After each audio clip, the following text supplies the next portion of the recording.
لتستووا على ظهوره ثم تذكروا نعمة ربكم إذا استويتم عليه وتقولوا سبحان الذي سخر لنا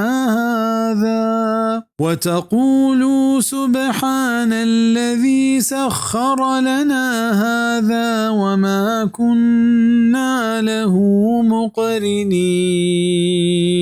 دانکه شما ای پشت سرا شر جاگه بکنید و پدا یاد بکنید ہوتی پروردگار نعمتا وحدی که شما ای سرا زبر جاگه کت و بگوشید که پاکند هم ذات که اشی میں دستانی چیرا کتگ و میں وسا نہت آئیے گرودار کنگ. حدیث تحاکیت واجہ صلی اللہ علیہ وسلم وحدے کے ہوتی پاد سواری سرا ایر کت گوڑا گشتی بسم اللہ وحدے کے شہم دنیا اسرا جاگہ ہی کت گشتی الحمدللہ پدا ہمیں آیت وانت پدے سے برا الحمدللہ سے برا اللہ اکبر گشتے پدا ای دعائی وانت سبحانك إني قد ظلمت نفسي فاغفر لي فإنه لا يغفر الذنوب إلا أنت. سنن ترمذي أبواب الدعاة باب ما يقول إذا ركب دابة. دیگه هم وشین دعا هست آن یاد کنگ واسطه حدیث کتاب چارک ببند.